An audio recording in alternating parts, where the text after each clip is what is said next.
రాష్ట్రంలో 2 రోజులు వానలు. రాష్ట్రంలో 2 రోజుల పాటు వర్షాలు పడే అవకాశం ఉందని వాతావరణ శాఖ తెలుపుతా ఉన్నది. దాదాపుగా ఆల్మోస్ట్ సగం జిల్లాలలో ఓ 4-5 రోజుల నుంచి వెళ్ళి సాయంత్రం పూట దంచుతూనే ఉంది వర్షం. మార్చి ఏప్రిల్ ఎండాకాలం వర్షం పడతా ఉన్నది. హైదరాబాద్లో కూడా ఒక 2 రోజులు, ఒక రోజు మాత్రానికి భారీగా వచ్చింది, ఆ తర్వాత కూడా జరిగింది.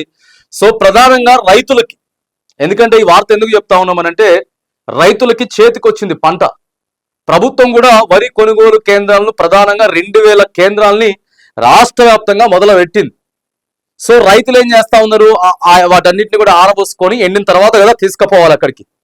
సో రైతులందరికీ కూడా ప్రధానంగా చెప్తా ఉన్నారు, వర్షాలు పడేటటువంటి అవకాశం ఉన్నది కాబట్టి జాగ్రత్త చేసుకోండి అని చెప్తా ఉన్నారు. ఎందుకంటే మనం ఏమరపాటుగా ఆడ పోస్తే 6 నెలలు కష్టపడ్డాం, 6 నెలలు కష్టపడ్డటి ఇలా తడిసిపోతే కరెక్ట్గా దానికి పైసలు రావు, అవన్నీ కూడా ఒడ్లంతా కూడా ఆగమాగం అయిపోతాయి. కాబట్టి రైతులు ఇక ఇతర పంటలు వేసినటువంటి, ఇతర పంటలు పండిస్తున్నటువంటి రైతులంతా కూడా వర్షాలు అయితే ఉన్నాయి. ఖచ్చితంగా ఈ రోజు రేపు 2 రోజులు వర్షాలు ఉన్నాయి. ప్రధానంగా మీరు జాగ్రత్తలు పాటించాలి అని చెప్పి మాత్రం వాతావరణ శాఖ చెప్తా ఉన్నది.